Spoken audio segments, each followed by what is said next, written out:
Good morning everyone and welcome to my channel Sania Lifestyle, and if you like my videos do like, share and subscribe my channel। তো আজকে আমি চলে এসেছি একটা ব্রেকফাস্টের recipe নিয়ে।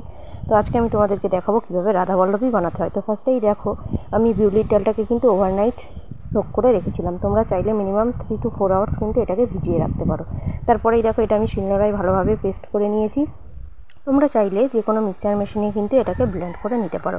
তারপর কড়াইতে কিছুটা তেল দিয়ে দিয়েছি। তেলটা গরম হয়ে গেলে তার মধ্যে অ্যাড করেছি সামান্য পরিমাণ কালো জিরে। তারপরেই কিন্তু আমি ডালের পেস্টটাকে দিয়ে দিয়েছি, আর এর মধ্যে দিয়েছি সামান্য লবণ, সামান্য চিনি, সামান্য হলুদ। তো এর মধ্যে তোমরা টেস্ট অনুযায়ী যদি তোমরা লঙ্কা খেতে পছন্দ করো কাঁচা লঙ্কা অ্যাড করতে পারো, আর এর সাথে আদা কুচিটাকেও কিন্তু তোমরা অ্যাড করতে পারো।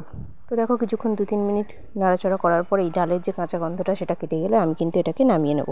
তারপরে দেখো এগুলোকে আমি ছোটো ছোটো বলের আকারে গড়ে নিয়েছি, যাতে আমার এগুলোকে পুরির মধ্যে বলগুলোকে দিয়ে পুরি হিসাবে ভরতে যাতে আমার সুবিধা হয় সেই জন্য।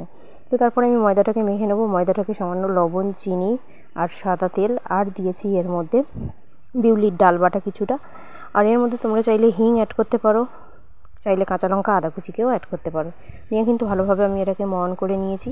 নিয়ে কিন্তু এটাকে ভালোভাবে আমি মেখে নিয়েছি ময়দাটাকে, এবং এটাকে হাফ অ্যান আওয়ারের জন্য আমি এটা রেস্টিং টাইমে রেখেছিলাম। তো তারপরেই কিন্তু দেখো আমি বেলনির মধ্যে কিছুটা পরিমাণ তেল দিয়ে দেবো, আর দিয়ে দিয়েছি হচ্ছে কিছুটা পরিমাণ বেলনিটার মধ্যে দিয়েছি, বেলুন চাকিটার মধ্যে দিয়েছি। তারপরেই কিন্তু আমি এই ডোটার উপরে দেখো বলের যে পুরের যে এটা বলটা সেটাকে রেখে দিলাম, দিয়ে এটাকে ভালোভাবে মুড়ে দেব। দিয়ে দেখো আস্তে আস্তে এরকমভাবে কিন্তু আমি সবগুলো বলগুলোকে ভরে নিলাম। নেওয়ার পরেই কিন্তু আমি এগুলো হালকা হাতে প্রেস করে কিন্তু আমি এগুলোকে বেলে নেব একে একে। তো আমি কিন্তু এই রাধাবল্লভীর আকারগুলো খুব বড় আকার করিনি। তোমরা চাইলে এগুলো বড় আকার করতে পারো। যারা প্রথম করবে তাদের হয়তো একটু পুরটা বেরিয়ে যাবে, ফেটে যাবে, কিন্তু এগুলো আস্তে আস্তে করতে করতে কিন্তু তোমাদের ঠিক হয়ে যাবে। তো এভাবে একে একে আমি সব পুরিগুলোকে রাধাবল্লভীগুলোকে সব কিন্তু একে একে বেলে নিলাম। তো বেলে নেওয়ার পরেই কিন্তু কড়াইটা বসিয়ে দেবো। দিয়ে কড়াইটা গরম হয়ে গেলে তার মধ্যে অ্যাড করে দেবো সাদা তেল পরিমাণ মতো। তো এগুলো ডুবে তেলে ভাজলে ভালো হয়। তো তোমরা তোমাদের পছন্দ মতো ঘি বা বাটারও ইউজ করতে পারো, করলে তাতে টেস্টটা ভালো লাগবে। তো আমি এখানে বেসিক্যালি চাইনি, তাই এর মধ্যে অ্যাড করিনি। তো তোমরা দেখো একে একে আমি এগুলো সবগুলোকে বেলে নিয়েছি, দেখতেই পাচ্ছ তোমরা।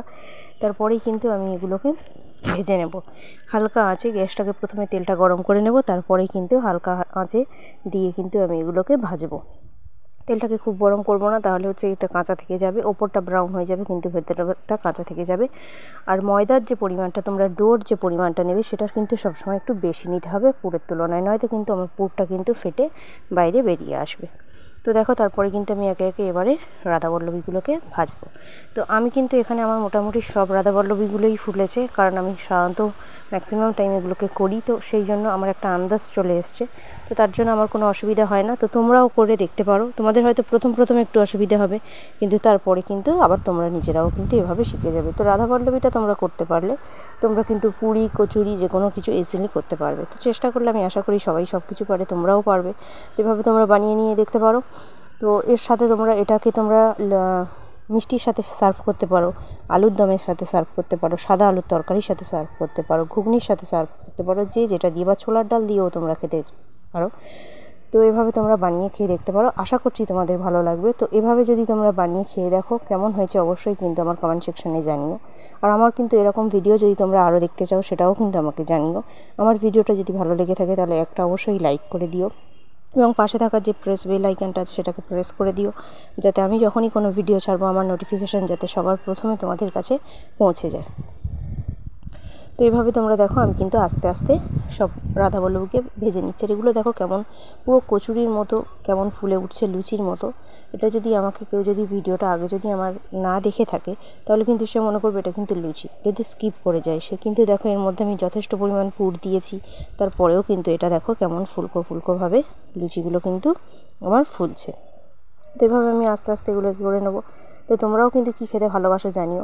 সাধারণত তোমরা ইউজুয়ালি রুটি, পরোটা তো তোমরা বাড়িতে বানিয়ে খেয়েই থাকো। তো মাঝে মধ্যে তোমাদের হাতে যদি সময় থাকে তো এভাবেও রাধাবল্লভী কিন্তু মাঝে মধ্যে বানিয়ে খাওয়া যেতেই পারে। তো তোমরা কে কী খেতে পছন্দ করো, কোথা থেকে দেখছো আমার ভিডিও, সেগুলো কিন্তু অবশ্যই আমার কমেন্ট সেকশনে যদি তোমাদের সময় হয় তাহলে সেগুলো কিন্তু অবশ্যই আমাকে জানিয়ে যাও। তো এখানে আমি এটা ছোলার ডাল অ্যাড করেছি। তোমরা কিন্তু এর মধ্যে সরি, এর মধ্যে আমি বিউলির ডাল অ্যাড করেছি। তোমরা কিন্তু চাইলে এর মধ্যে ছোলার ডালের পুর ভরেও করতে পারো, মুগ ডালের পুর ভরেও করতে পারো, বা মুসুর ডালের পুর ভরেও করতে পারো, কিন্তু সেটা হয়তো রাধাবল্লভী হবে না, কিন্তু সেটা ডালপুরি হবে। তো এভাবে তোমরা বানাতেই পারো। এর মধ্যে স্টাফিং তোমরা বিভিন্ন রকম স্টাফিং দিতে পারো। কেউ চাইলে এর মধ্যে আলু দিতে পারো, আলুটা স্টাফ দিলে তোমার এটা খুব ভালো, মানে একটা আলু পুরি হয়ে যাবে সেটা। তো এভাবেও বানিয়ে খেয়ে দেখতে পারো। আর আশা করছি তোমাদের এভাবে কিন্তু বানিয়ে খেলে তোমাদের খারাপ লাগবে না। তো এর সাথে তোমরা যদি যেগুলো সার্ভ করার, যদি এর সাথে তোমরা আলুর দমের রেসিপি দেখতে চাও, তাহলে কিন্তু আমার কমেন্ট সেকশানে জানিও, আমি চেষ্টা করব তোমাদেরকে কিন্তু সেই ভিডিওগুলো দেওয়ার। তো এইভাবেই আমি সবগুলোকে বানিয়ে নিলাম, দেখো। তো এটা তোমরা ব্রেকফাস্টের রেসিপি হিসেবে খেতেই পারো। এটা যে কোনো সানডে, যে কোনো স্পেশাল অকেশনে আমরা তো মাঝে মধ্যে খেয়েই থাকি। তো এইভাবে তোমরা বানিয়েও খেয়ে দেখতে পারো। আশা করছি তোমাদের ভালো লাগবে। যদি ভালো লেগে থাকে তাহলে do like, share and subscribe my channel. Thank you for watching. ভালো থেকো সবাই, সুস্থ থেকো সবাই।